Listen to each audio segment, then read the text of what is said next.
I'm live. Hey, you guys. It's me, Kendall Reeds. and haven't done this in a while. I feel like I'm reminiscing on the last time I did a live show. I gather that there's no one watching because this is one of those unannounced live shows. So this is kind of how I feel when I record videos by myself. You're just talking to a camera. But people eventually pick up on it. So what I was going to talk about today was I'm live. Hey, being critical. Guys. Of course, that it's is me, Kendall Reeds. and I forgot this in a while. I feel like I'm reminiscing. My I forgot to turn off my second screen because for some reason my toolbox. There's a toolbox on the live show on Google Hangouts where you can kind of put in your feed from whoever's watching. That's a good way so you can kind of connect your chat on your YouTube page to your Google Hangouts. So that way you're not switching in between. But for some odd reason, it has not been working for me for the last two times I've tried it. I do not know what it is, but so I actually have to have my live show on, and I check periodically if there's someone watching. But there is no one watching until later. By the way, you guys can drop comments in the comment box if you watch this later, and of course I will reply. So what were we doing? Oh yeah, topics of the day. That's what I was getting to. So right now, there was this topic that went around, I guess, sometime in October. And usually I weigh in on, you know, topics that are discussion topics on BookTube in the BookTube community. I don't know where I've been. I've been lost. So here is the topic at hand. It is the hashtag be critical. And the reason why I bring that up is because what does it mean to be a critical reader? Do we always want to be critical readers all the time? And how does that factor into the BookTube community as far as what we do here on BookTube? And I understand one of the big things that we do here on BookTube is being critical of the things that we read because part of what we should be doing in a sense is kind of recommending books in a sense, but I think that's our human nature. When you read something that you enjoy and you liked, you tell others about it. If you read something that you didn't enjoy, didn't like, you tell people about it. It's part of the thing that we do. We share, and it's one of the great things because I think when people read, it's a singular activity that we want to be more than that, and that's why we have this community. We want to share this greater thought, this greater feeling that we felt when we read something, and we get to do that. So when we ask people to read critically, like, think complexly about the things that they're reading, how does that affect how they read a book? I remember when I first started BookTube, yay, 7 months ago or so. Oh man, that was a good time.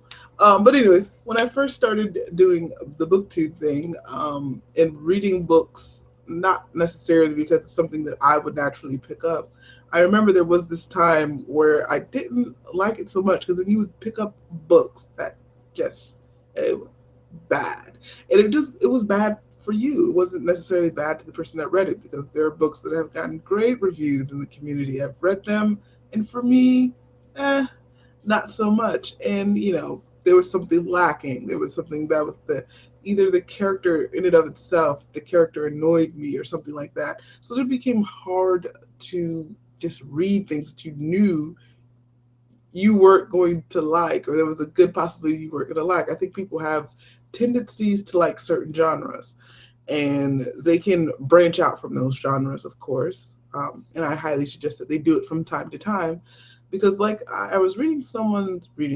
That's funny. I was watching someone else's video on being critical, and they said, they can read a lot of things within a genre, but you can read different things within that genre. I think genres have legs where if you read fantasy, there's different types of fantasy that you can read. When you read mystery, of course there's different type of mystery novels that you can read.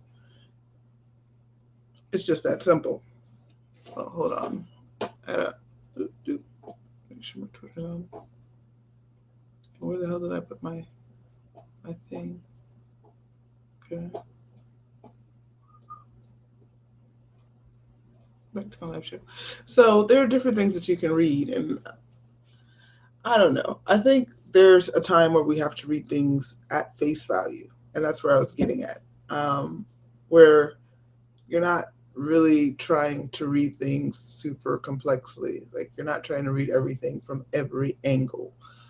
I think that's sometimes it can kind of suck the joy out of it because you're always anticipating and critiquing. It's hard to critique someone without looking for flaws. That's where I'm getting at. When you think, sometimes, from my opinion, when you think of things complexly from every angle, that means you're looking for a breach.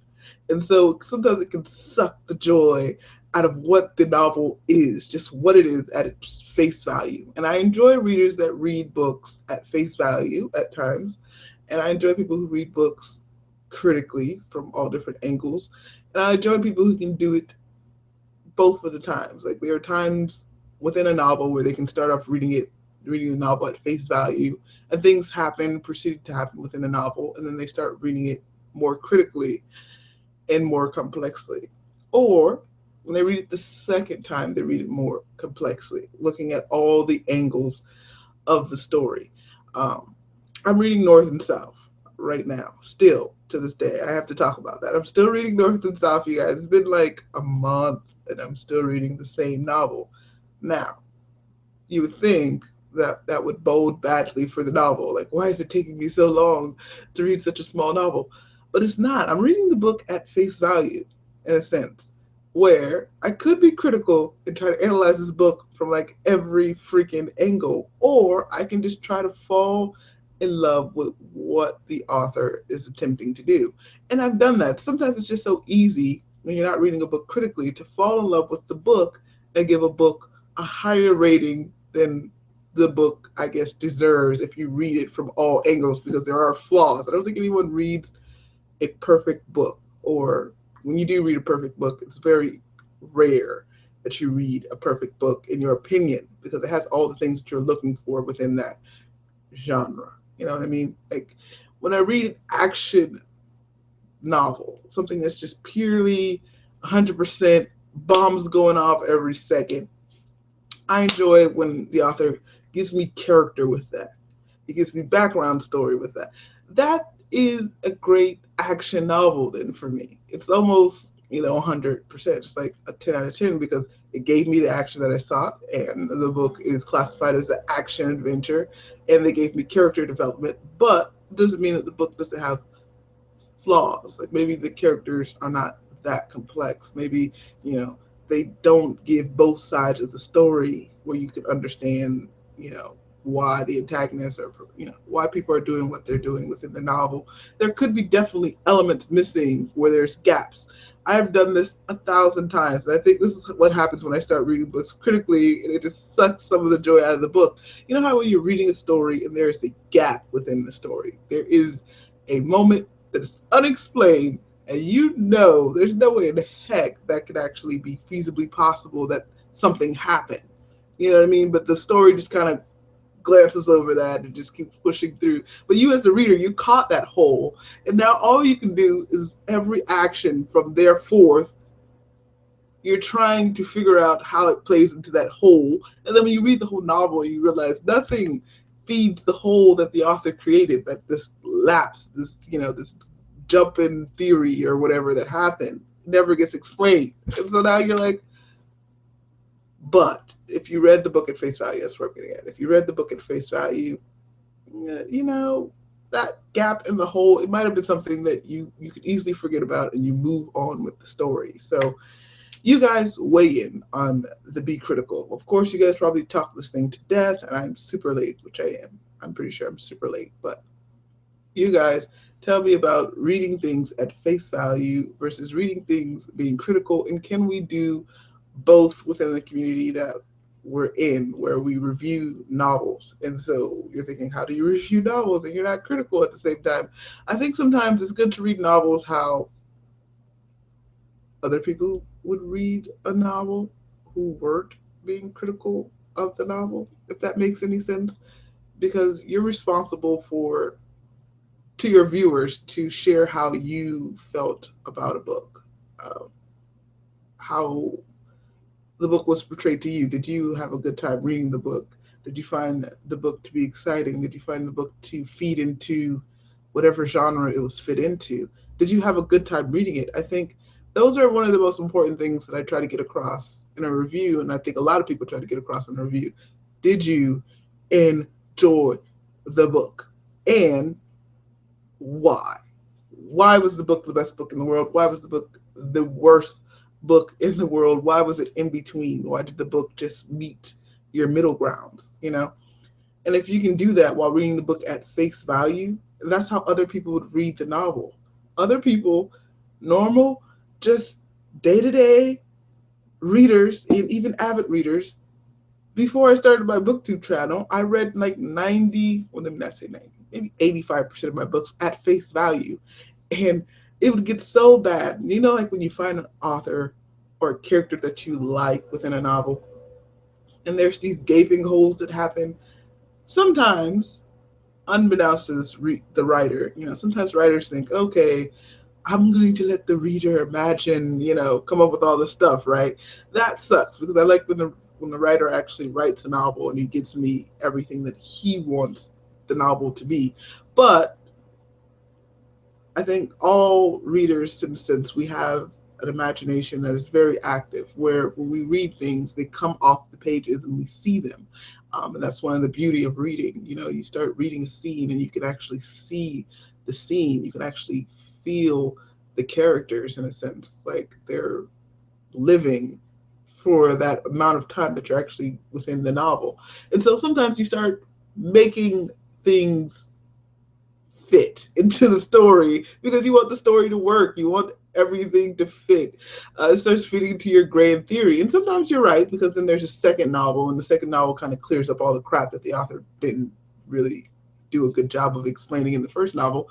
But sometimes you can be way off and you just created these moving parts to make the story fit because you're reading the book at face value and you care so much about the main character that you started to read. I don't know. That's just my perspective. You guys weigh in on it. Let me know what you think. In fact, let me check if anyone has anything to weigh in, which I don't think because it's Monday. It's Cyber Monday. Of all Mondays, I have the day off. And so you guys are probably like shopping on your time off from work, which is what I should be doing. But side note, I am kind of shopped out. I went shopping Friday like a lot of people do. They go shopping on Black Friday, and there are still things I need, but I don't necessarily like shopping. So I even feel exhausted about the prospect of online shopping because I can't shop without comparisons. I can't. So now if I go shopping now and I do the Cyber Monday thing, I have to have my Best Buy open, my Amazon open, my Walmart open, my Target open. I have the 5 sites. I have to analyze the product. I have to make sure that the specs are the best. I'm just tired. I did all that on Friday, and I'm tired. Even though there's things I need, like I said, but I'm tired. You guys, let me know how your shopping went on Black Friday. By the way, I would love to know what the community did. Did you go book shopping? That's what I didn't do. Black Friday book shopping or Cyber Monday book shopping. Maybe I should do that. I do have an Amazon account. Maybe I should get some books. Uh, what should I read next? One of the things why I'm procrastinating on North and South, it is a good novel. I am reading it at face value, so there's no rush. And I think that's one of the good things about reading certain things at face value. I think you can read it at face value and then afterwards be kind of critical of it, of the things that were missing, or things that didn't really hit the mark, or question marks that you had within the story, or how you felt certain characters weren't developed as perplexing as they could have been, how unrealistic, how flat certain things were, maybe. And then you can kind of analyze the time period within the novel. Did it really portray the time trap? The time in which the novel was set. Did it do a good job? Things like that. Anyways, where was I getting at?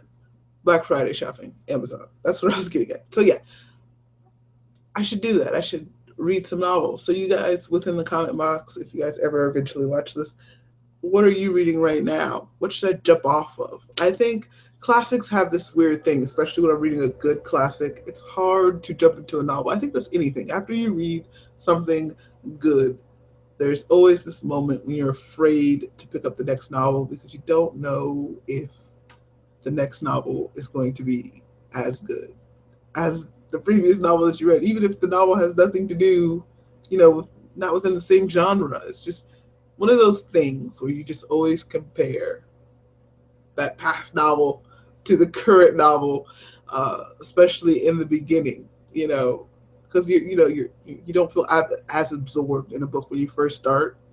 You try to throw everything, you try to throw yourself into the book, but you're not as absorbed into the novel, especially when you leave a good novel. You just finished reading a good novel. But on to the next thing I was going to talk about. Side stuff alone. Letters to books. I was wondering who wants to actually be involved in that. I know it is December and hints of winter has began. I've already, I guess, written a couple entries. I just haven't really done the whole, you know, piecing them together part where I take the audio and the footage and I chop them up and make it a letter. I haven't done that, the whole combining part, I think, which is probably the most important thing, combining them together. I haven't done that yet. So, who wants to be a part of Letters to Books? Because I definitely think in December I will get a letter out. I have to, actually sit down at this desk and put it together because my laptop broke. I think, that's one of the, horrible things about working on a desktop that's, in a room that everyone just loves to cultivate. It's great when you have a laptop because you can just go anywhere, stick some headphones in, and edit. And I think I do miss editing in odd sense of ways. So I can't wait to get back and start piecing together these letters to books. And I think the quality would be different this time around because I think I was shooting with a Canon PowerShot. What was it? I forgot the number, but I bought this PowerShot like back in 2003. So it was old. It doesn't, it never shot in 1080 or was it? Yeah, 1080p. It never shot 720p.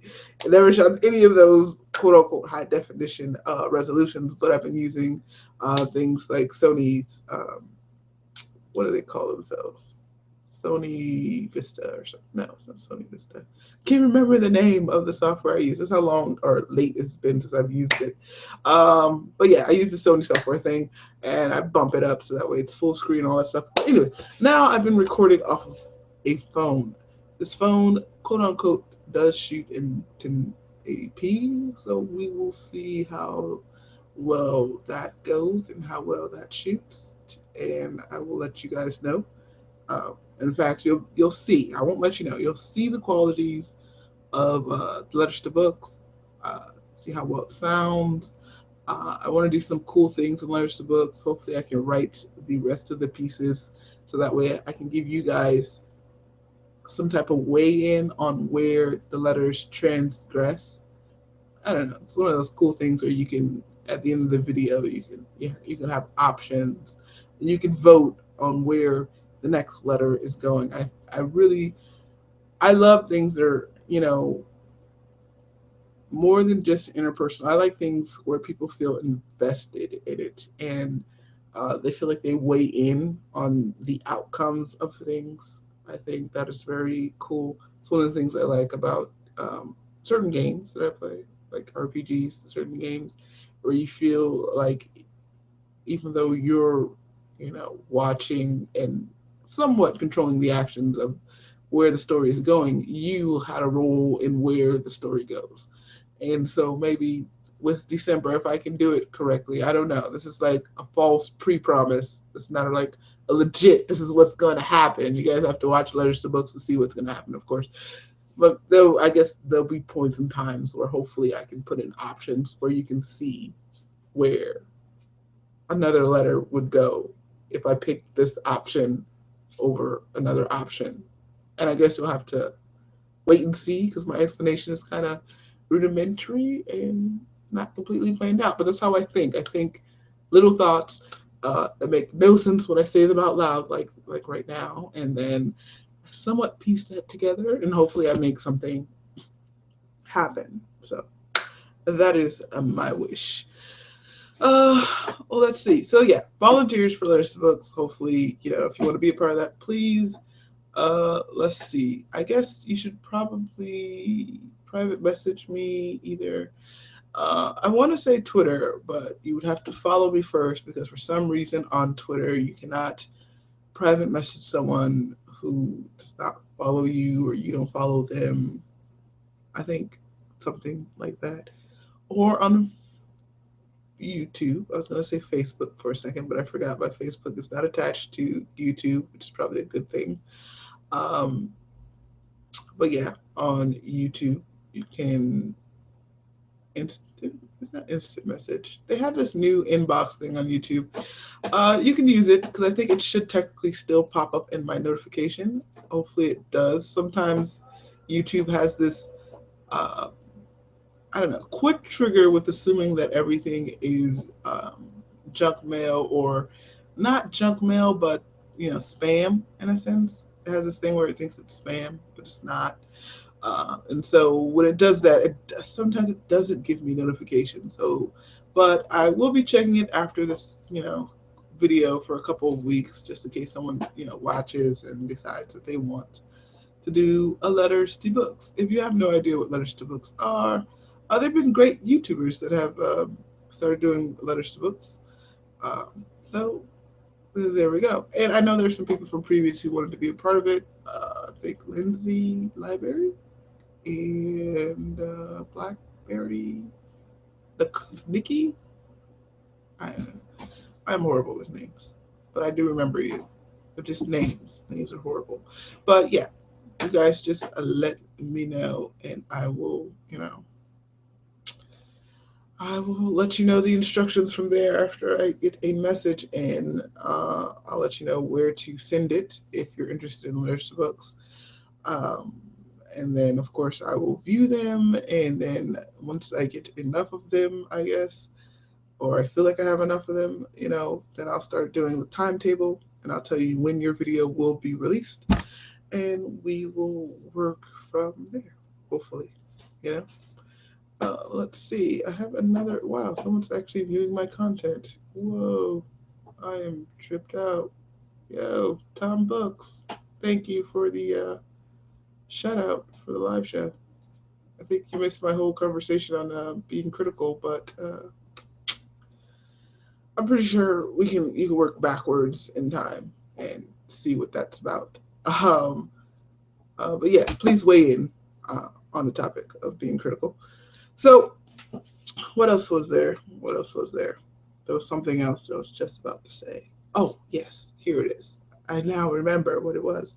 So, I was going to bring up the topic of telling people about your YouTube channel and how I felt about that. How did I feel about bringing up my YouTube channel? Because I'm going to tell you guys of a situation. Let's get back. This is the time where I've gotten over all the topic matters that I wanted to talk about, so I'm just chilling on here, and you guys will let me know if you have something to say. If you do, please just write it on the YouTube thing, or later when you guys watch this video, I will check back on that, and we'll be on the same page. There we go. So what I was going to say was I was going to bring up the topic of. Let me move this to the side so I can see. Bringing up the topic of letting other people know about your YouTube channel. So this is what happened. Back to the story. I don't know. I get lost in thought sometimes. So I was at work, right, and somehow the topic of books came up, and then I said, hey, I have a channel. But then one of those moments came up when I tried to realize the ramifications of others knowing you have a channel and what that could mean as far as what you can say, who do you represent, because everything that I do on this channel is only my views. Like, I don't represent my company or anything like that. Everything is just me personal. And maybe I want to in a sense I want to keep that level of separation between work, home, and booktube. It's almost like one of those, how I say reading is a one-on-one thing in the sense that when you read a novel and you're in a novel, it's just you. It's just you and that character, or you and the group of characters, whoever has that point of view. And then you have those moments, and then you share those moments with others. That's the, you know, outverted part. But there are times when you don't want to share those moments. In a sense, it's one of those weird things where you feel like that moment, your own personal moment, even though we all have those moments at the exact same time. Example, a good example, because of Mockingjay that just came out in movie theaters. So hopefully this is not a spoiler for anyone who's watching. If it is, pause me for a second. Or actually, you know what? I'm not going to ruin anything for you. I'm sorry. I'm not going to do it. I'm not going to ruin the story. Okay. Mockingjay. I'm just going to put everything in non-Pacifics. There we go.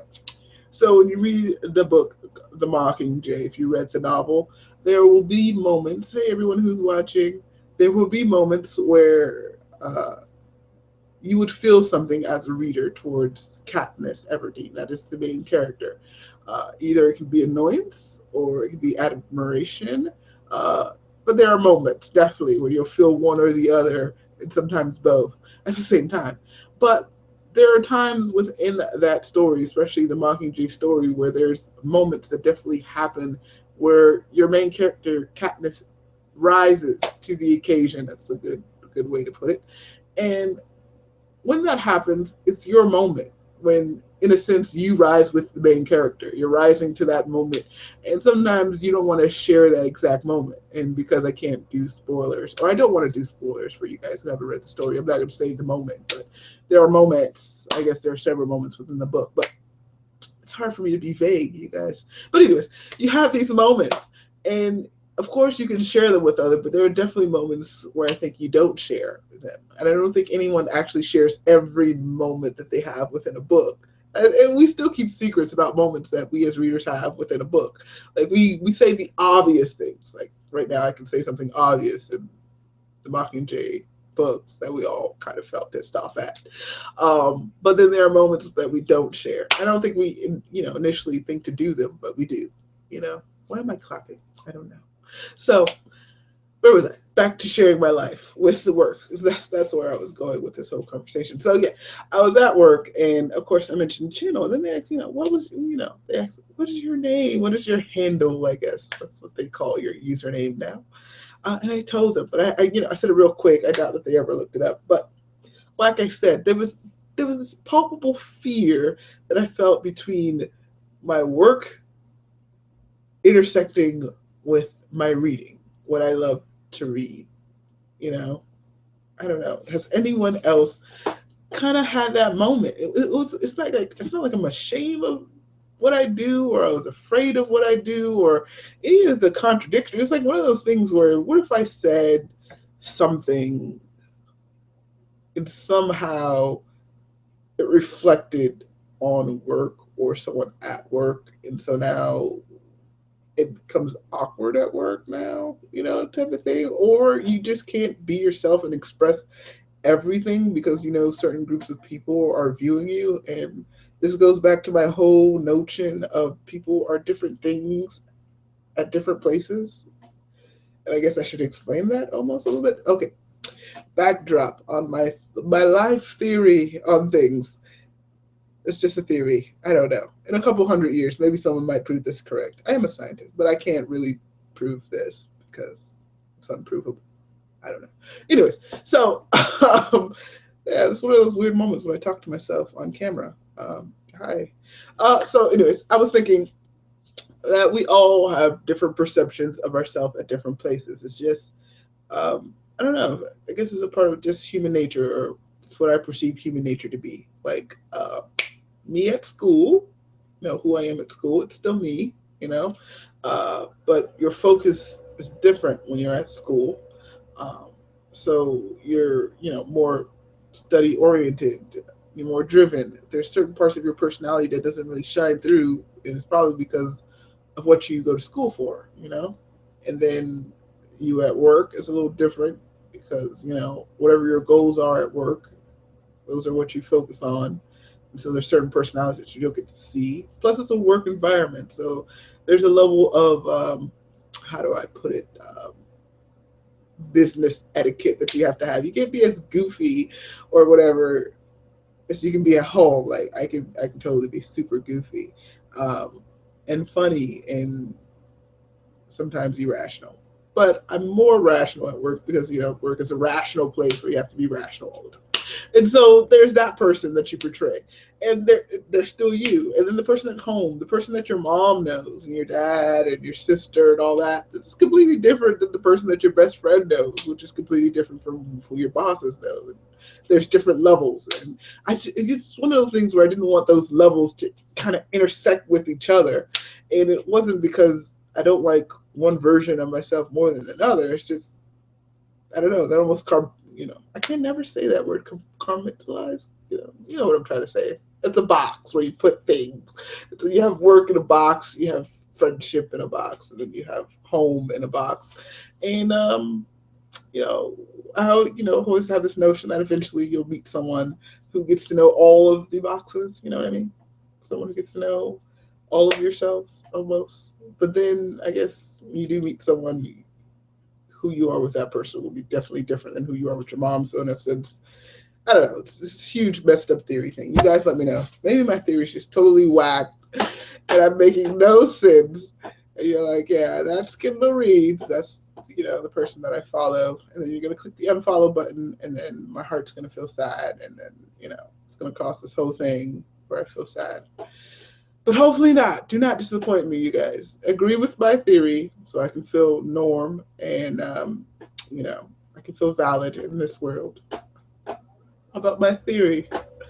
And I think it should be a book. And if there is someone who's watching who wants to make a book out of this, I'm available for quotes at any time. I'm just saying. Let's see. What else is there to actually talk about? I don't know. Is there anything you guys feel like talking about? I know there's a slight delay between video, what's being transmitted, and what I'm saying. So I will give it a couple seconds. I will check Twitter, which is always great.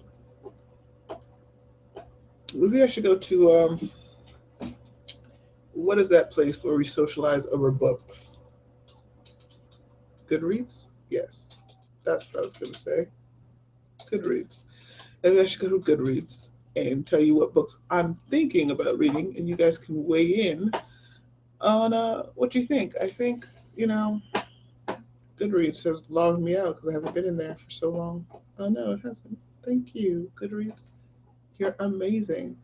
Now, some of the books I'm thinking about reading, they're pretty outdated in the sense that within the community, I'm pretty sure everyone's read it, and, but, I really don't care. I want to read the books that I want to read. So, let's go to the Goodreads. Let's talk about some books then, you guys. Let's get off the life theory stuff. I guess, yeah. Let's get to more book stuff. Oh my gosh, I have 9 messages on Goodreads. All right, so. Oh, I forgot to show you guys. I did win some books off of Goodreads, and so I never did a haul. And I guess I do need to do a haul of sorts. Oh, about that. I do plan on recording videos again. I do. I totally do. I think I figured out a way to do them. I have to wake up hella early to do them, but it is possible for me to do them. And I can edit them on the weekends, but I can do them. I just have to put my heart and mind to them, but I want to do them. I want to get back to recording videos because there are reviews that I need to do. Like I didn't do a review on Americana, though I did a written review. I've been doing written reviews more often than not instead of recording videos, but I need to. I need to explain why Americana only got 3 stars out of something that's being perceived as something that should be a 5-star novel. And where was my faults? And was I reading the book at face value or was I being a critical reader? But I guess no one knows what that means unless you watch the rest of the broadcast. But all right, to the books that I want to read. Oh, and I finished reading The Martian, which got a 4 out of 5 stars for me. It was great in that MacGyver way, though I guess it didn't get the 5 stars because there were elements that I were expecting in a novel that weren't there for me as a reader, but they could have been there for you. So let's see. to be read. Let's go to my list. So the number one book that I really want to read is The Shadow of the Wind. Uh, I've been hearing so much about this book, and what was the book that I read? It was called. There was a book that I read that was about books that really was bad for me. What was it? You guys know what it is if you know my channel. It was about the premise of the book was there was like a secret library or something to that extent, and the guy, he had a friend who was rich, a girlfriend who was from Google. It was just that book just put me down on so many levels that I've been hesitant to read another book that is about a book. And you would think, any book that is about a book that you would love, like I should love a book that is about books. But that book just really, it's left me with weird holes in my heart where I'm a little bit hesitant to read The Shadow of the Wind because that book, The Shadow of the Wind, I wish I can pull up pictures at the same time. Maybe there is a way that I can do that, so you can see the cover, or the cover that I'm talking about, or you can kind of Google along with me. But the book is called The Shadow of the Wind, and I really want to pick it up because it is about a book, and hopefully this is way better than the previous book that I've read about books that really let me down. Next is Pride and Prejudice. I still have not read that book by Jane Austen. Why? I don't know. The book, just all the talking and the conversations, just yeah. But I still want to read it. It's my second book on the list, and this is going to be my third time attempting to read Pride and Prejudice. I don't know. It's like one of those milestones that you want to get past and say, I read Pride and Prejudice. Next is The Hero of Ages, which is the third book in the Mistborn trilogy by the wonderful, awesome Brandon Sanderson. For some reason, book two in the Mistborn series wasn't really for me. For me, I have to put all these things in clauses. I don't want to be attacked by the Brandon Sanderson crew of believers because I am. I love Brandon Sanderson. I'm one of his believers. But come on, you guys, be realistic with me. The second book was a letdown in some sense.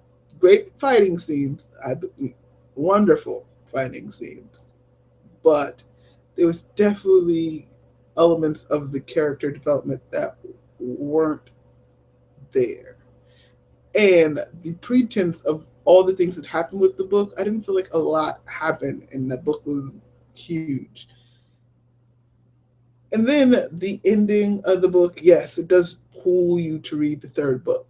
Every book that is not the final book in the series should do that. It should have a moment that propels you to want to read the second book in the novel. But I just didn't feel like the pull was that strong because you felt like you read that whole second novel to get to that one moment.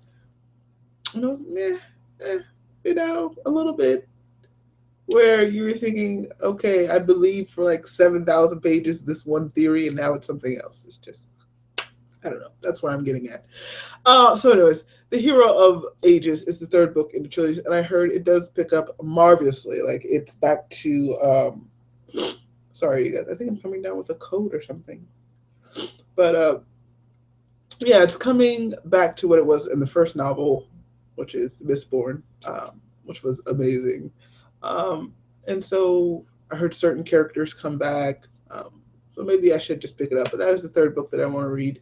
Next is another Jane Austen book. I don't know. I have this Jane Austen thing where I feel like I need to conquer her. Like I need to conquer her novels and like them.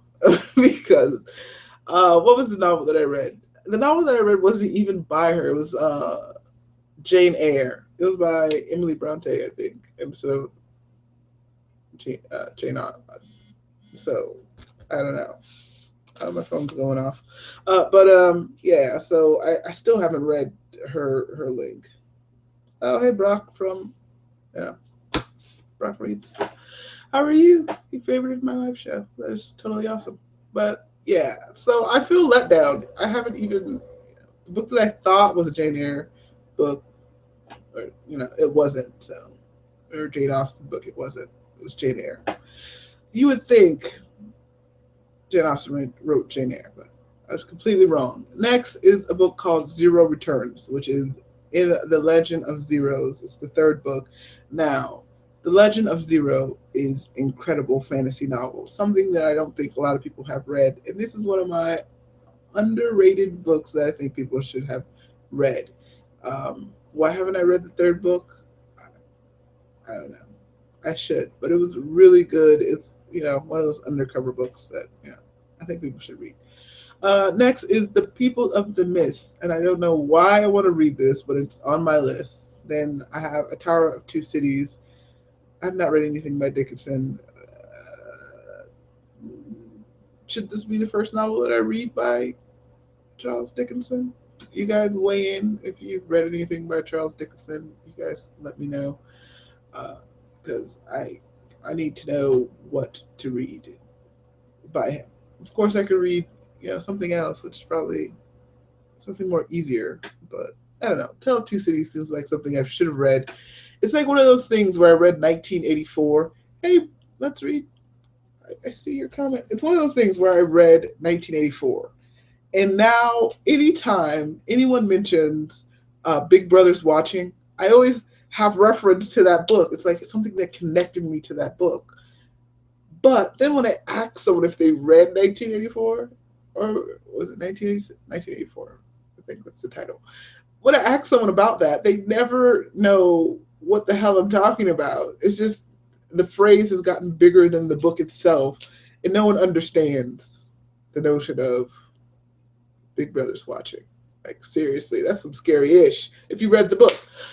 So I wonder if it's the same thing with something that's been in a Charles Dickinson book. Like, there have been phrases that have been bigger than the book itself, and I just haven't read them. And I've been making all these phrases and comments and side references to something that's been one of his great novels, just like Big Brother's Watching. And now I get a kick out of it every time someone makes a reference to it. I don't know. It's just me.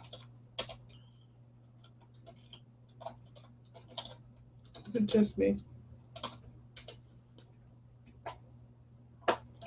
So I'm officially not talking to myself anymore, since Let's Read has just, gracefully helped me out by commenting and saying hi. And I'm not alone going over the books that I want to read. Next is Black, The Birth of Evil.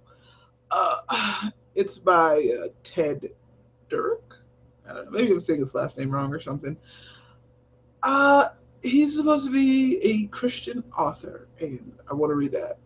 Something by him. I don't know if maybe this is not the best book, but from what I've seen from people who have been on book 2, they liked it. It does have somewhat of a sci-fi twist. I believe the notion of the story is that he is in an alter reality, like he gets knocked out or passed out or something, and he's in this alter reality, and where it's almost Twilight-ish, Twilight, Twilight moment, where you're in an alternate world that affects the real world at the same time. Well, that's the pretense of Black, which is the name of the story. And there's supposed to be other books called Green and White and stuff.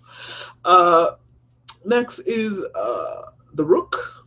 I heard about this by The Adventures of Nicole, and when I went on my book, what was it? It was like me vlogging. There we go. I was vlogging from a bookstore, and I read the first chapter or first, I don't know, odd pages of the book, and it was amazing.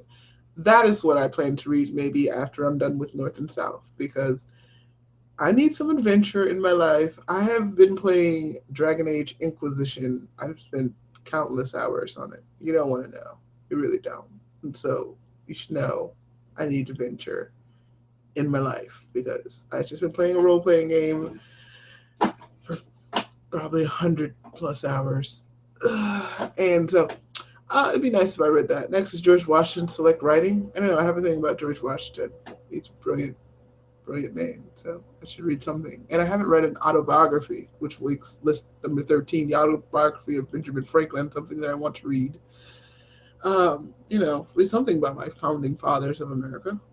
Since a lot of crazy stuff has been going on. Should I give my views on Ferguson while I'm here? I don't know. Do you guys care about my views on Ferguson? Actually, my views on Ferguson and the state of America. That was another topic that I didn't want to bring up. I was going to bring up the whole thing about reading diversely, why it's important for us to read diversely, certain things that have been certain transactions that have been happening in America, um, that bring about this worry and this fear.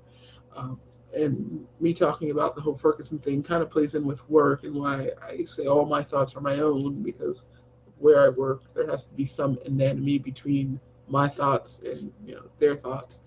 Um, and that's why everything on my channel is just for me, so that way I can have my thoughts and work can have their own thoughts.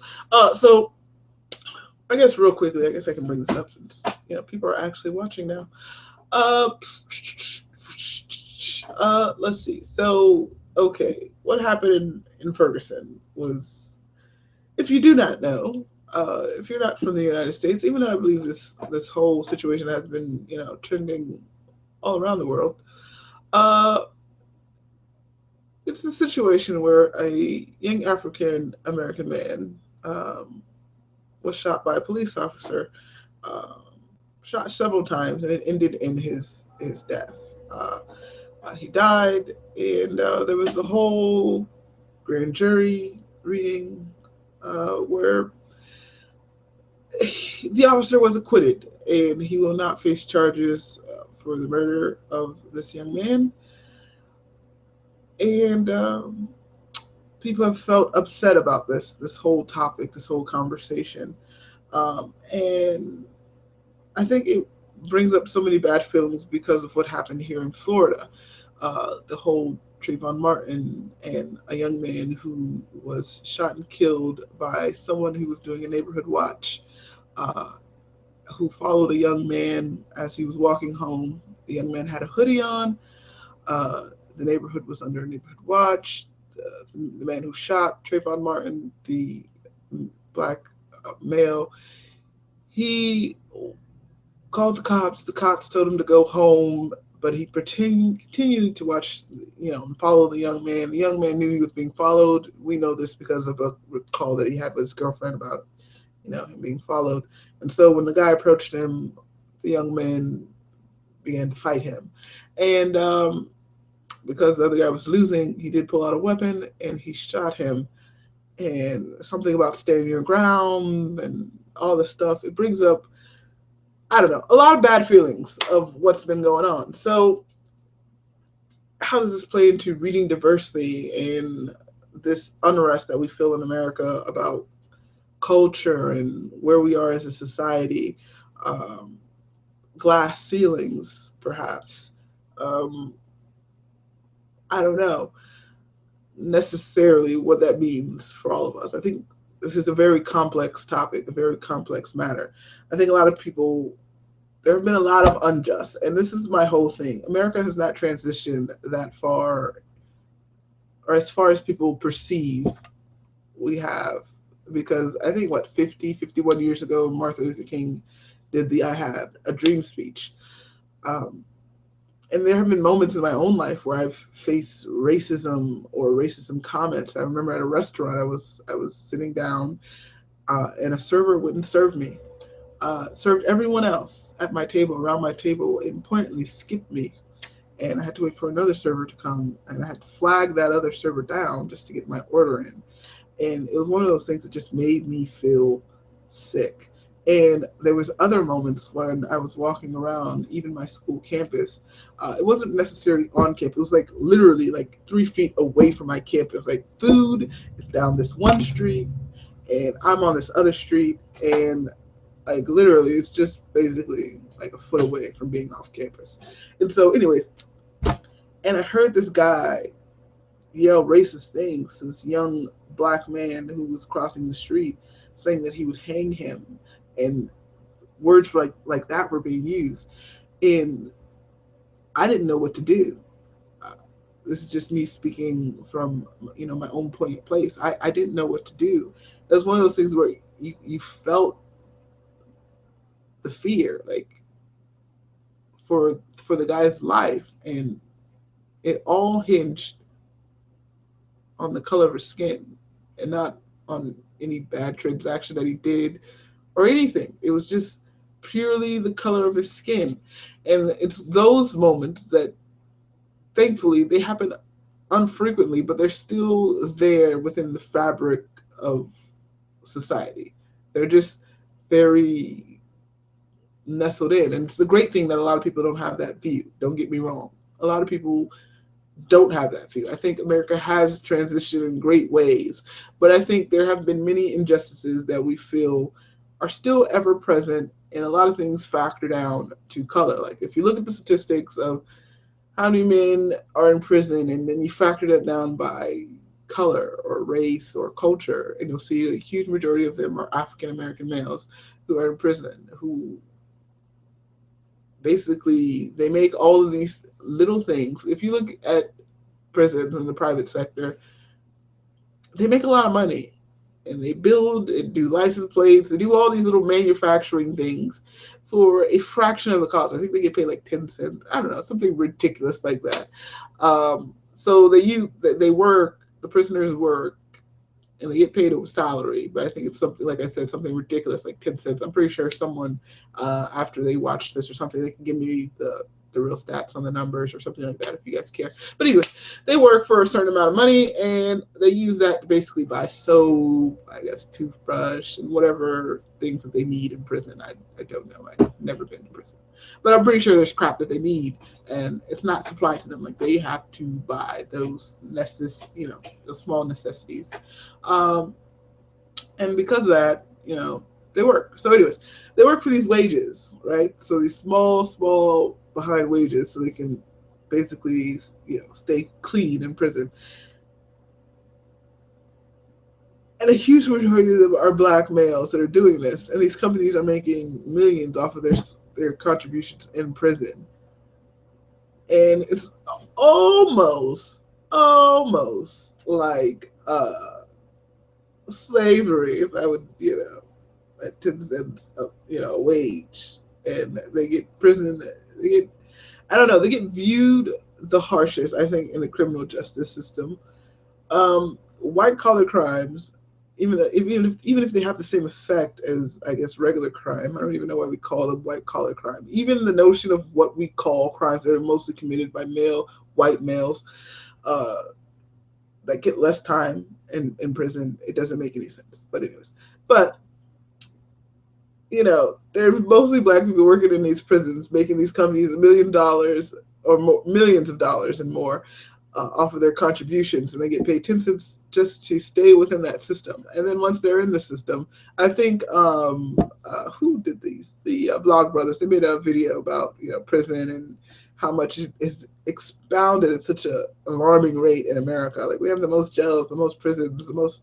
It's just frightening. But anyways, they make these products that make these people money, and then when they get in prison, it's hard for them to find jobs, hard for them to be regular standing citizen, especially if it was just a regular crime and not a white collar crime. And so a lot of times they're back in the system. It's just one of those things where they're enslaved to the system now. Like they're totally screwed by the system, even if they have rectified themselves, they have seen the errors of their ways, or they did things that they thought that they had to do. I think when we're teenagers, I think a lot of us can. I'm never excusing. Let me get this straight before I continue. I don't excuse or condone any bad actions that people take. I don't. I'm just saying that when we were young, we all did just stupid things. We all did. And some of these people are grown people, and they have the thought patterns of someone who's still young, oddly enough. And I think that's part of the society issue.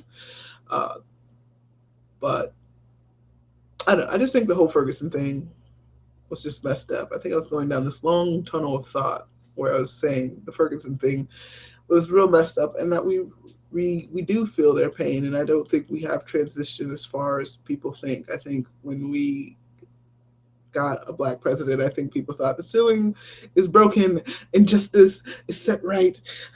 Oh, it's all the good feels and stuff, but it was a lot of good feels, but I do think we still have a ways to go, because I think we do as a society still hold ideals about certain races and certain groups, and that's why I'm backtracking to why I feel like it's important that we read diversely, where we read other people's viewpoints. I think as a society, it can't hurt us. It only helps us to actually read differing viewpoints. And it's not always easy. I get that. I've read books from different viewpoints that I necessarily have never been from. I think, what was that book that I read? The Brief and Wondrous Life of Oscar Wilde. We're getting back to book references, you guys. The Brief and Wonderful Life of Oscar Wilde. I believe the character was from, not Cuba, but he travels to Cuba or Peru, something to that extent. Um, and it wasn't my cup of tea, the book. There was definitely moments within the book where the author was writing in a different language. I think it wasn't Spanish, it was something else. And so as I was reading it, there was definitely a moment of disconnect where I felt like there were culture references within the book that I didn't get. Um, but am I better for reading it? Yeah, I am. I understand this ideal that they have about the boogeyman or their version of the boogeyman, which I guess I can relate to my own version of, I guess in my culture, what the boogie guy is, or this curse or whatever that's in the book. Yeah, it does. And I think it was weird. It's one of those moments where I can understand why there's this apprehension to read in different genres because you don't understand the culture of the genre. But I feel like the more I read within that culture, the better I am, you know, and the more understanding I have.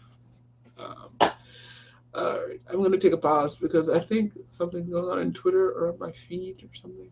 Something. Oh, hello, Keisha. How are you? It's great to see you on the channel again. I'm just kicking it doing a hella long live show because I'm pretty sure it's hella long right now. I feel like I need to make up for all the time that I haven't been on BookTube. I really do, don't I? For some reason. So that's why I'm just going and going. I've been talking about the books that I want to read. I got a little bit off topic with the whole Ferguson thing and what's going on in Ferguson. I've been kind of prompted to talk about it a little bit because what was that? What's that?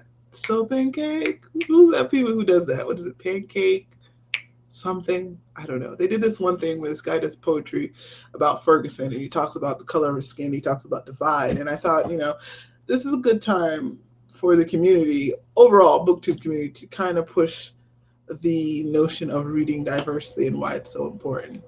Um, because we need to understand one another. I think it was so funny at work. I'll give a work story, even though I did have a whole conversation about me trying to keep work and my booktube life separate. But anyways, there was this whole topic where I think we were talking something about politics, and I quoted an Obama quote. Now, for all my Republicans, I'm pretty sure you don't like this, but I don't necessarily believe I'm a Democrat or a Republican, no matter the contours of my skin or the part of the country that I am. I live in Florida, which is typically a Republican state, and we are pretty conservative here, even though we can be liberal that one time.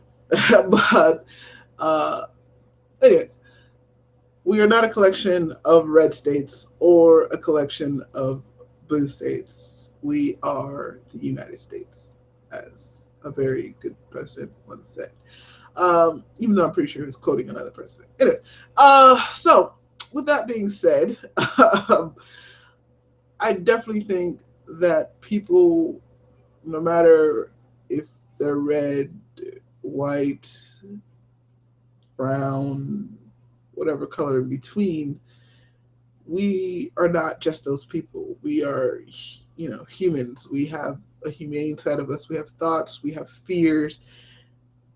And I think every culture should have that opportunity to be viewed within a novel. That's where I'm getting at, like red, black, brown, white. I think we all have our different stories to tell, and we should be able to tell them. We should be able to tell these stories to anyone who's willing to listen, anyone who wants to hear a great story. I don't think stories should just be regulated to one race that portray one race because I showed you guys a video before of the outside of my window, and it's very different than the stories that I read.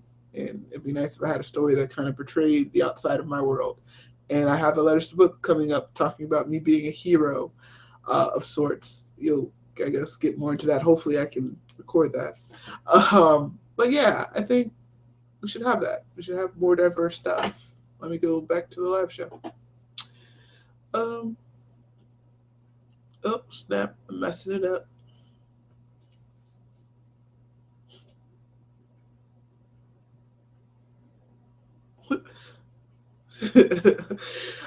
Yeah, I've been failing at reading lately too, Keisha. I've been supposed to. I've been supposed to. Wow, grammar. Mm, I'm gonna chuck that up the culture, right? So, oh man, that's horrible. Let me see. How do I phrase that? Let's see. Um, I've been lacking in the reading category.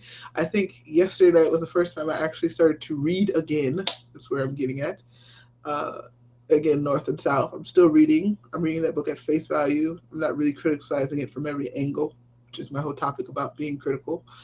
Uh, but yeah, I I need to read more, and I've been failing, and I need books to read. And Keisha, you're probably the perfect person to kind of tell me what to read because you're in the know about what to read. Talking about Thanksgiving, Thanksgiving was great. You guys, let me know about your Thanksgiving. I forgot to ask you guys that. I'm a horrible person, aren't I? Let's see. What did I do for Thanksgiving, you guys? Oh, I cooked. I made pulled pork from scratch. It took 8 hours, and I probably won't cook that ever again unless it's like Thanksgiving or something again or something. Uh, I cooked for hours. I cooked and I cooked, and my family helped. But it was real funny. One of my family members, she was there helping me, and she could peel a potato, and she was my stew chef. So it was a long day in the kitchen, basically. You guys let me know how your Thanksgiving was. And it turned out that no one ate my food. It was not because the food wasn't good. My food was good. I can cook, you guys. I swear I can cook. What happened was we ended up going to my aunt's house. I brought the macaroni and the baked beans, and the rest of the food that I cooked stayed home. So we ate it. Literally, now it's been Thanksgiving was Thursday, so Friday, Saturday, Sunday. I'm a mathematician, and I have to count how many days between Monday and Thursday. All right, so it's been 4 days, and we've been just eating turkey and more turkey and more turkey. Like we've been eating leftovers for 4 days. I'm a little tired of turkey. I think this happens every year now. I think we black it out. Like we eat so much of Thanksgiving and then we get tired of it that we never want to see another turkey again. And then Thanksgiving next year comes around and we forget that we have this freaking feeling about how much we hate having turkey since we literally eat turkey after Thanksgiving for like 4 or 5 days straight. So after the turkey is done, we still have like literally half a turkey left, or the chest of the turkey. I guess you don't call it turkey chest, call it breast, right? The breast of the turkey. We still have that left. Uh, and when we're done eating that, I'm pretty sure I'm going to take a hiatus from turkey for at least 6 months. I'm going to try. I'm going to be on that pastrami. When I go to a sub place, I'm not ordering a turkey sub. In fact, I'm going to look at all the items because you know how they have like Italian subs and stuff. So there's like a whole bunch of meat. I'm going to make sure I said, if there's any turkey in it, just take out. Just take out the turkey. Give me everything else because I think I'm going to be avoiding turkey at least for some time. You guys, let me know how you feel about that. She's been behind on the Goodreads Go, trying to catch up. Mm-hmm. Coming out with pictures for me. A year-a-thon and so. Oh yeah, a year-a-thon is on. I forgot about that. I didn't forget. I did see someone's post about a year-a-thon. What am I talking about? I'm slacking, but I have not done any a year-a-thons yet. Maybe I should conquer one. I think. Um, but for me, I don't know. This brings up another topic, you guys. Life and reading and gaming and having other interests in trying to read at the same time. It has been kicking my butt, like seriously kicking my butt. So I'm trying to figure out how to do that. And if I try to do a year-a-thon on top of that, it could have good possibilities where I do the year-a-thon, or I do some type of reading challenge that pushes me to go beyond what I think I can go. Or it could be a colossal fail, like I think it probably will be. Um, and I can suck and fail, and then it'll cause me to spiral into some type of reading slump, which I don't know if I am in a reading slump right now, to be honest, because, like I said, I've been reading the same book for about a month now, but I don't think it's a bad thing because I've been reading the book at face value. I've just been enjoying the book for what it is. Maybe I like to enjoy things slowly. I don't know. I am like that. There are times where I read a book in a week, and then there are times where I take 3 months, like what I'm doing now. I don't know if that's just the slump in me when I take those 3 month spurs, but uh, Keisha is reading Tiny Books of Tiny Stories, and right now I'm trying to read the book of Charlie Brown's comics. Oh, some Charlie Brown. That's what I need. Someone's saying that there's no such thing as a Thanksgiving song. Someone said because people were tripping that Christmas music is out already. Everyone's listening to Christmas music even before December came out. I love Christmas. Christmas is like the most important time of the year for me uh, because of the good nature. I don't know. People are just so freaking jolly and good. I wish it was just all year round. People are like Christmas, just kind, considerate, I don't know, humane in most cases. People focus more on other people during this time of year, probably because they have to think of them in some capacity to give them a gift of some capacity. But gifting aside, you know. Oh, talking about gifting, I want to say thanks to Nicole. If you ever watched this video, I don't think you're going to make it this far in the video, to be honest. I'm like deep into this video. I need to shut this thing off, don't I? But if you ever do, thank you for the card. I do need to send you out. She sent me a card, you guys, for Christmas, and it was wonderful. It warmed my heart. But that book, the tiny book of tiny stories, that sounds amazing. I need to Google that right now. That sounds like an awesome thing. But I was saying that the Charlie Brown is a Thanksgiving song. I know. I go on separate tangents sometimes. I know. I'm thinking of too many things at the same time, and I kind of jump skip and then jump skip back. But yeah, Charlie Brown is a Christmas or a Thanksgiving song, I think. That for me, that's synonymous to Thanksgiving almost. You haven't eaten any pumpkin pie so far this year? I have a huge pumpkin pie in my refrigerator. I thought I loved pumpkin pie. I did. I did. Maybe it's potato pie I have. I don't know. They look alike. The potato pie, or is it yam? I don't know.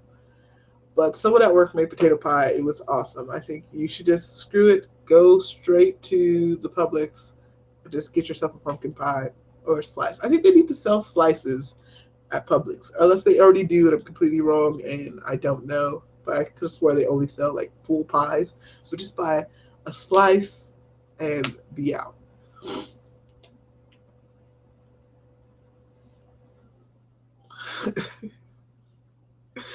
Oh, thank you, Keisha. You made a good, valid point about not forcing ourselves to read things that we don't want to read, um, which is very true. I think there was a moment in BookTube when I started just reading to read.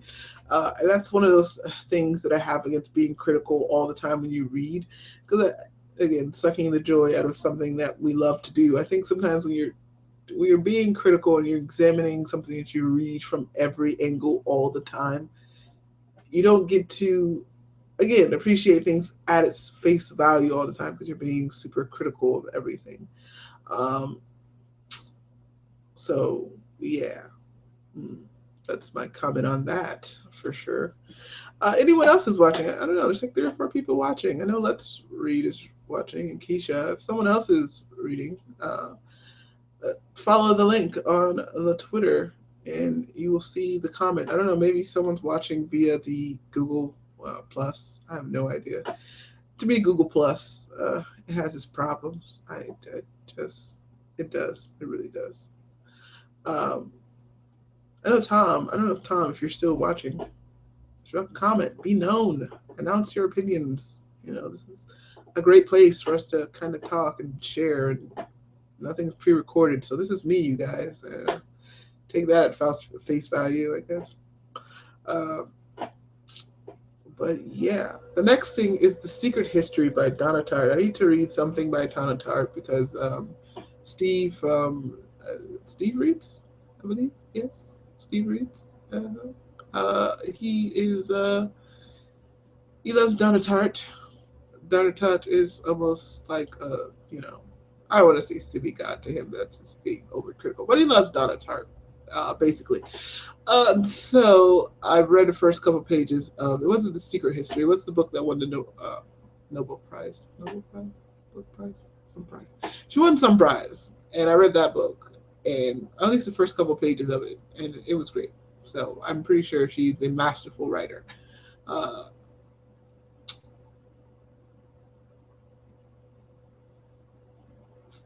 oh yes, S. I need to get that book. There is okay. This is why I love Keisha. She knows all the awesome coupon stuff that I need to know from Amazon. So there's a coupon, you guys, that she's talking about right now that ends today. That's Monday the 12th or the 12th. Oh my gosh, it's the 12th month, the 1st of December. Ends today, and she's thinking about getting S, and I was thinking about getting S because I love the idea of having a story within the margins. I think we're both talking about the same book. If I'm wrong, please correct me. But the whole notion of S is that there's a story within a story, and it's by J.J. Abrams. Um, so I want to read that, and if I can get it on sale, I would. She's asking about my Black Friday ness. All right, so Black Friday was crazy, you guys. I think I talked about it a little bit earlier in the broadcast, but like I said, I doubt anyone's ever going to get this far within this live show broadcast I'm doing now, so I might as well talk about it again. So yeah, I did do the Black Friday. I picked up some games for my nephews for Christmas. I doubt any of my nephews will actually watch this far into the broadcast if they ever do pick up this broadcast. But I got them a football game, a basketball game, the new Pokemon game. I'm kind of jealous because I feel like I need to get a 3DS. I have a 2DS, not a 2DS because I forgot. 2DS is the newer version of the 3DS, but I had the DS before the 3DS became a thing. So I can't play any of these new Pokemon games. So now I'm like, do I need to invest $120 into getting a DS so I can get the new Pokemon game? Because I heard the Pokemon game, the new one, is making reference to Pokemon like Red and Blue, which were the awesome ones where you got Squirtle and Charmander and all the awesome, amazing freaking Pokemon from back in the day. So now I almost feel like I need to invest $120 and then spend another $40 to get the Pokemon game, which is kind of crazy. Should I spend that much money on for reminiscing? I don't know. But anyways, I got him the new Pokemon game because they do have a 3DS or a 2DS, whatever that new version of the 3DS is.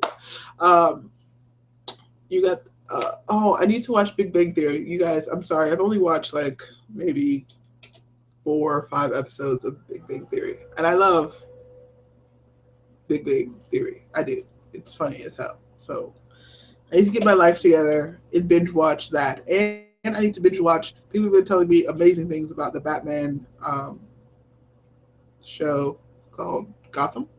Gotham.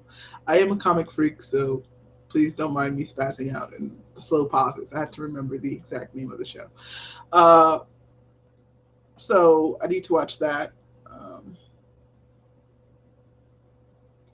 I don't tend to like to purchase movies or anything like that just because I don't usually rewatch movies. And I think that's why I don't really have a huge movie collection. Um, I tend to kind of watch a movie and that'll be it. There's only few movies that I've ever watched several times in quick succession. One of them is Titanic because I think I watched Titanic when I was like 11 when I should not have been watching Titanic. You remember that scene when they're in the car and the thing? And yeah, I think I was too young to watch that, but it was amazing at the time. And maybe that's why I have an unnatural love for Leo DiCaprio. DiCaprio. I almost messed up his name. But anyways, I don't really rewatch shows that often. No matter how much I love it, sometimes I don't. It's rare that I would rewatch like the whole season of something, so I don't really kind of buy episodes and things like that. But I think Black Friday was a good time to buy stuff like that because they have amazing sales, you guys. And I'm so afraid of Cyber Monday because, like I said, I can't just buy things at a face value of 30% off. I need to see if that 30% off is better than some other stores 30% off if they knocked off the original price. So I feel like I would have Best Buy open, Amazon open, Target open, Walmart. I would have all 5 things on my computer screen right now, and I'd be like, which one has the better sale? And I'd have to look and analyze it. And then after all the crucializing, analyzing, and trying to see who has the better price, I would end up not getting it. So I feel like I wasted brain power to figure out I'm not going to buy it. And so I don't know. I'm afraid. Let's see what else we got. What did you get this Black Friday, Keisha? Let me know. Ooh, Yoshi game. And I'm the same way I procrastinate.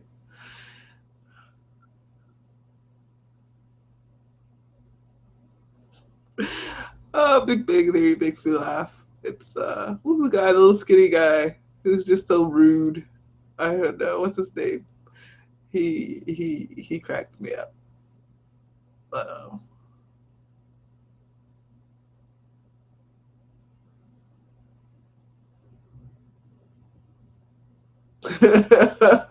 They call Keisha Blockbuster. Um, yeah, it's one of those things where I don't know. I feel like I would have a collection and I would never really watch it, though it is cheaper, I admit, than going to see it in theaters.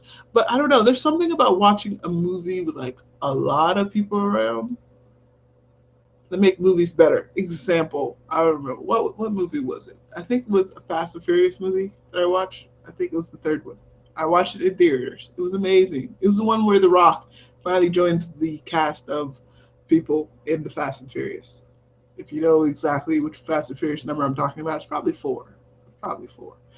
Anyways, watching Fast and Furious in the theaters, moments happened within that movie that were hilarious. But I think it was more hilarious because you had a group of people that were laughing. They kind of cued you in on when to laugh, especially when you didn't know when to laugh.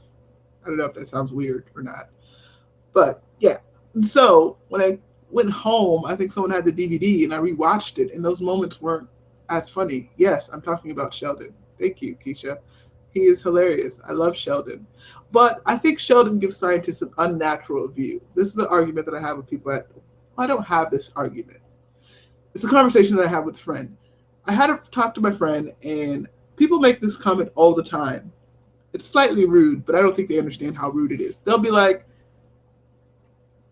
you're kind of normal for an engineer. In the sense that they feel like I can hold a conversation. And I'm thinking, why do you think scientists can't have normal conversations, or engineers? Even though Sheldon does try engineers. Sheldon. Anyways, why do people think it's so weird that we can have normal conversations? Just people who like science and physics and math. What the hell? That is so messed up. Um,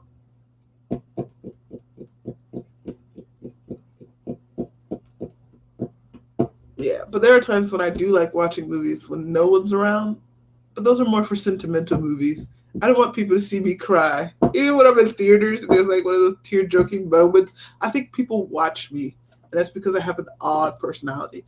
I don't cry a lot. I'm not a crier per se, but when I feel emotionally attached to a character or person, I cry so easily. You do not want to see me in my room when I'm reading a freaking book that is emotional or something to that extent, or a character dies or something. There are tears. I was crying during North and South, okay? I cry. I do. So the perspective that people have of me is that I don't cry. So every time we're at a movie theaters and there's one of those cry moments, I feel like people are like, they're looking at me, and I'll turn to the side and they are looking at me. It's not me just being crazy. And so I feel like I can't have my full range of emotions because someone's freaking watching me, and it's just so disturbing. So there are times when I do want to watch movies by myself. I agree with you, Keisha. But I don't think I would start a movie collection to do that for me personally because I don't have that rewatch value in me. My cousins and stuff, they do. Like they will rewatch something and they would rewatch it again and again. And for them, that kicks their bubble. And I'm like, more power to you. Kill it. But for me, I don't have that because I have a feedback loop where I rewatch the movies by themselves in my head, like already. Like if there's a part of the movie that I really enjoyed, I can rewatch that in my mind so many times all by myself. Blacklist season 1 and 2, okay. American Horror Stories, awesome. Season 5 of The Vampire Diary and Pretty Little Liars, and the HBO miniseries The Pacific. I need to watch The Pacific. I have. Is it good? I'm guessing it is because you got it, and if you got it, that means it's good. But I forgot the premise of the show. And HBO, it's rare. It's one of those things where HBO is just amazing when it does these miniseries. I just love them to death. So I do need to watch that. Um, I have never gotten to Pretty Little Liars. I don't know. For some reason, I feel like ABC shows sometimes can be too telegraphed, and I don't know. It's one of those things where you watch too much TV. Like as a kid, side note, as a kid, I watched so much freaking TV. You wouldn't believe. My family used to call me the TV guide for peak's sakes. That's how much TV I watch. I even knew when things that were important were on because I knew when everything was on. But because of that, it gives me a weird sense that I know what's going to happen. And that's what I hate when I watch things critically, almost, because then I'm evaluating everything. And I hate when I'm right because I'm like, ooh, I knew it was going to happen just like that. And I would love for the director to have given me a twist. But anyways, I watch so much stuff that sometimes when I feel like the show is being too telegraphed, like I can tell exactly when everything's gonna happen, or I feel like they're just drumming up the same beat because they have nothing else to drum up. I lose interest in the story. I don't know. Maybe it's just me. Um, why can't I find S on Goodreads? What the hell? Give me author Abrams. I'm trying to make sure that I was talking about the right book about the story within the story, which I believe is S. S S. Mm-hmm. Mm-hmm.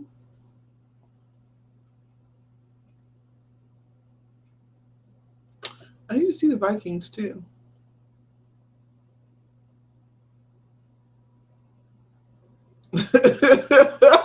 Keisha, you tripped me out.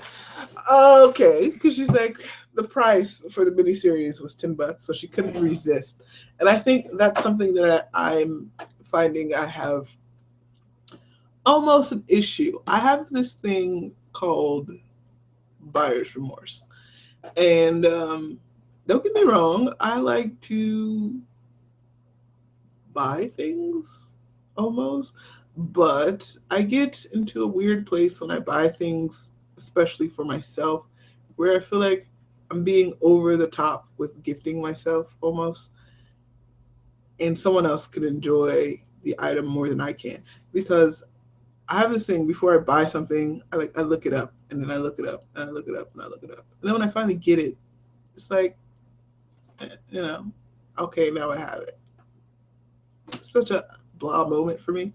Almost anticlimactic, almost like you're waiting to get this item. You research the item. You know this is the item that you need for your room to make the room work together. And then you get the item, or you get whatever it is. You get the laptop, like, ooh, you need a laptop. And then you get the top of the notch laptop, and then you use it, and you go on the internet once, so you're like, oh, okay, that did not meet the level of gratification that you thought you were going to get out of the item. That's the thing. And so that happens to me when I buy a little bit too much or in excess, especially for myself. So I need to buy other people things just because I just I don't know. I don't feel awesome buying myself things all the time. It's just even if I want it, like oh man, I bought headsets the other day for my PlayStation And so that way I can, hear the gaming, I can talk at the same time and do all that. But after I got it, I was just like, now I have it. I don't know. It's just the moment of gratification is really not there. It's almost, oh gosh, I can't even finish the rest of that sentence, but I am anyways, because I would sound like an idiot if I didn't. I was going to say that it almost feels like that since the anticipation is more than the actual thing, if that makes any sense. Let's see.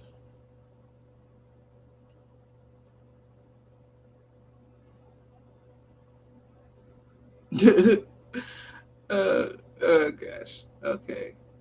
I haven't recorded anything. I need to. I need to watch the rest of. This is a show that I'm not proud that I watch, but I watch, which is Scandal, because Scandal is just so scandalous sometimes. But now I'm all wrapped up, and I have to see it to the end. So yes, that's what's the story that I'm talking about. All right, thank you, Keisha, for letting me know. Because for some reason, when I put J.J. Abrams into Goodreads, it just gives me a whole bunch of stuff that's not what I'm looking for.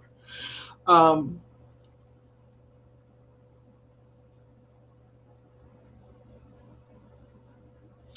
That is true. I think that's very smart of you, Keisha. She mentioned something very true, where she specifically watches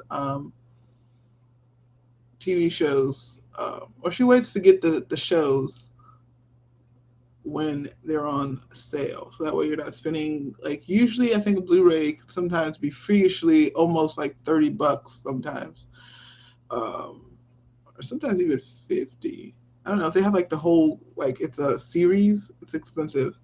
But if you wait for Black Friday, they do have the $9.99, $10 thing, and it makes sense. I don't know. Even when it's cheap, I sometimes just feel like I have a whole bunch of junk. Want to just start buying things, even when they're, because I didn't buy anything for myself. I've been working for months. I haven't really bought anything besides my guitar. Um, that was it. The guitar. I think that's the only thing. Guitar and a game, and a system. But anyways, even when they're cheap, I don't know. I still have this remorse mechanism that works in where I feel like, you know, I myself will probably get more gratification if I bought something for someone else. Or maybe I feel like maybe I need to buy something for someone else at the same time that I buy something for myself so they counterbalance each other. I don't know. VCR tapes. Oh my gosh, I found an old VCR of Nemo that my nephews broke, or was it Lion King? I was like, oh my gosh, I can't believe we had VCRs back in the day. It's crazy. Crazy. But you guys, I don't know. I think I've reached the end um, of the conversation. I guess let me finish off my what I'm interested in buying, which the other thing is Between the Shades of Grey. I think I heard about that book from another booktuber. I don't know if I have real interest in reading that. The Giver, which is a classic, and I haven't read yet. And I don't know, I think there's a movie coming out. And I always feel bad when I watch a movie that I know there's a book for.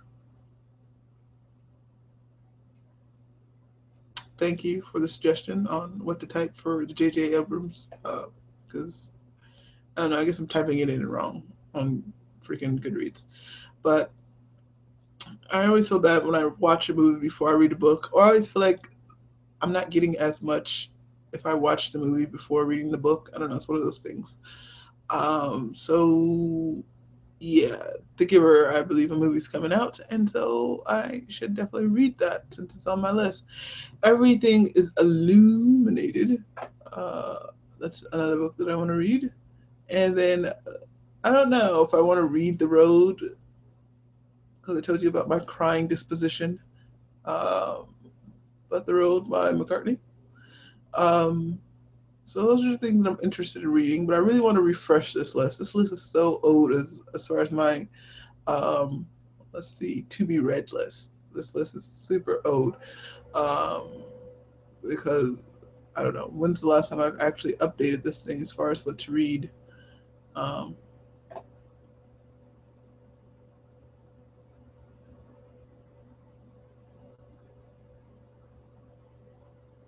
Oh, that'd be awesome. I think that'd be amazing. Um, so I will tweet you. Let me see if I can find this stupid thing. Actually, let me check on Amazon if I can find it. Hopefully, I don't do a typo on Amazon as far as finding the freaking right book that I need. Amazon, give me the right book. Let me see. Because I remember that book was like almost 20, $30 last time I wanted it. And I really want it because I need something to read. Even though I think I did settle on a book that I was going to read. What was it? Crap. I'm horrible. I already forgot the book that I agreed to read after North and South. That lets you know how strong my convictions are, you guys. Um, oh, man. There we go. Yes, the book. Okay. All right. So apparently we can get. Oh gosh, S was $35.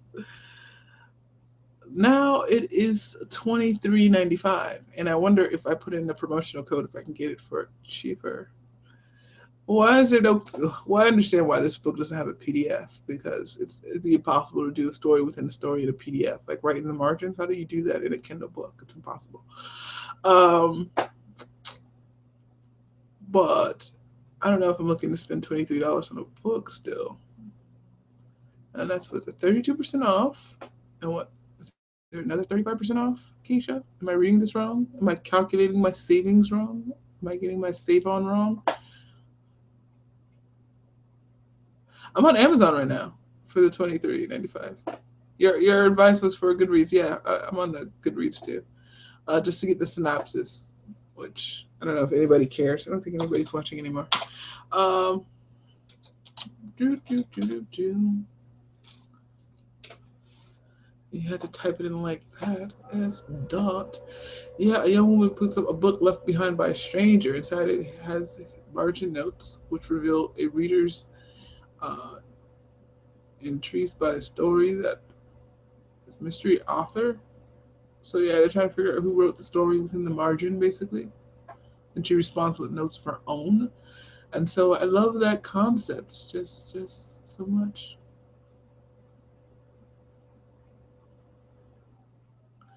Oh, you haven't read The Name of the Wind? You need to read that. I don't know. I feel bad going into read alongs because I don't know. I feel like I half commit where I want to do it. I want to read along with them, but I always fall behind.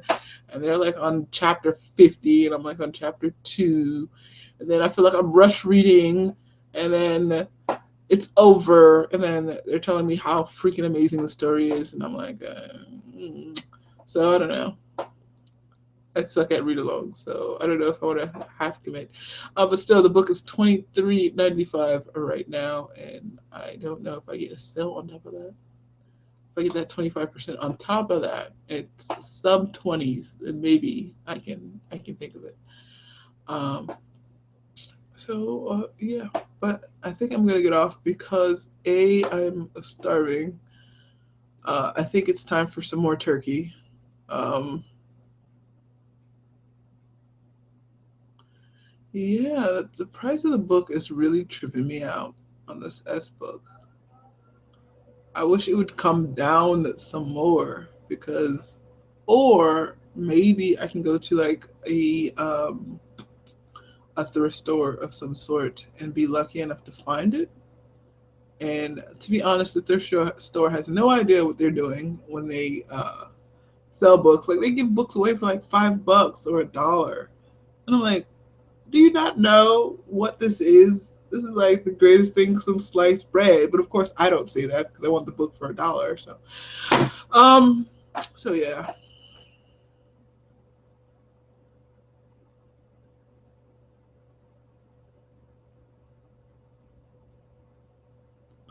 So maybe $7 off of the $23. I'm trying to calculate how I can get this book.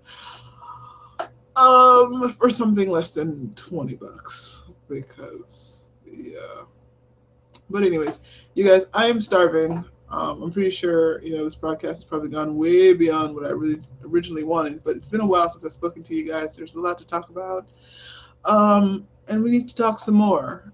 We do. So, like I said, you guys feel free to discuss anything that I've talked about within the frameworks of this live show. If there's anything else that you guys want to talk about, please mention it within the comment section. I really do go back and read everything. Like, if you drop a comment, even if it's on the first video I ever made, please don't go that far back though.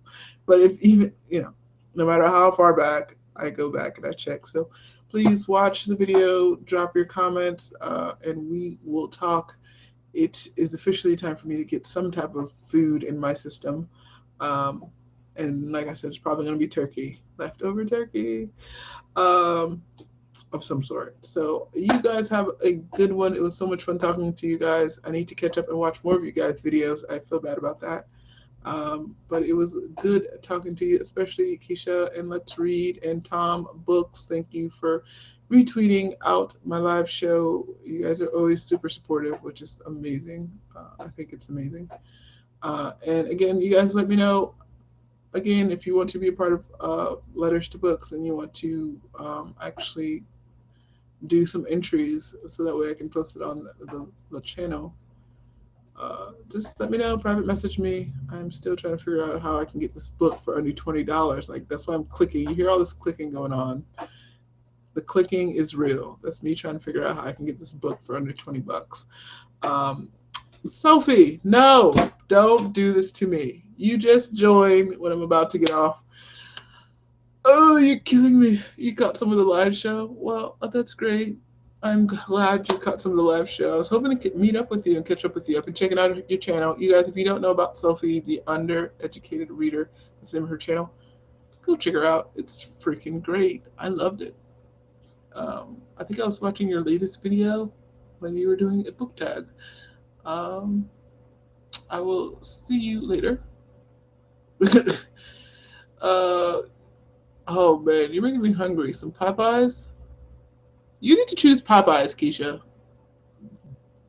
Like, some freaking real good chicken. That's what you need. Some freaking...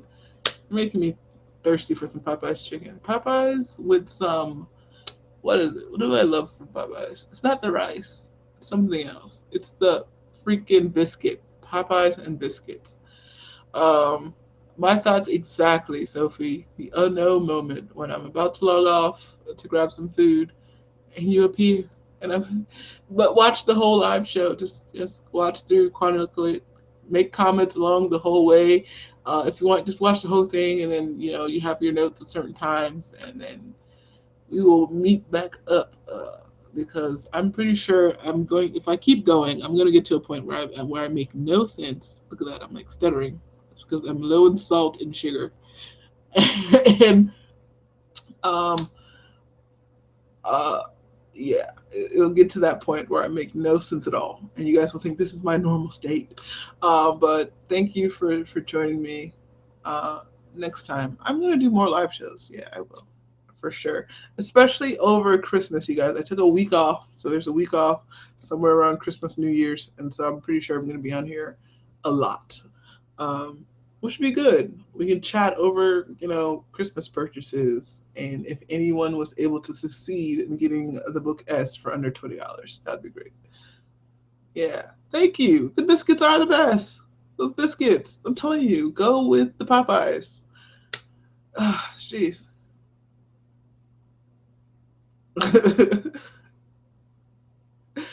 Oh my gosh, you're making me starve for some biscuits. Now I kind of want some biscuits, but I have no Popeyes near me.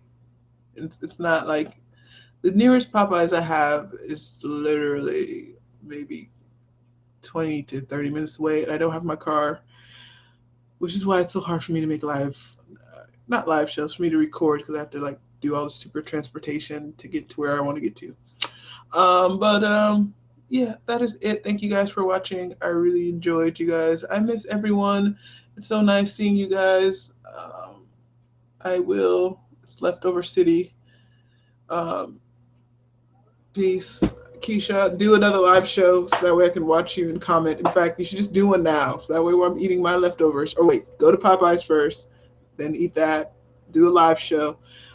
And then I will catch up with you guys. I'm going to try to stay connected to YouTube today. So that way, if anyone else is doing a live show today, I can catch up with that. I can watch them and chill, while I eat my leftover turkey and stuff. But you guys have a good one. Hopefully everyone had a good Thanksgiving. Happy New Year's. I'm pretty sure I'll meet you or talk to you guys before New Year's, but I'm not making any sense. I'm rambling now because I don't want to get off and I'm hungry. Live shows, they're so hard. But peace out, you guys. I will see you guys later. Bye.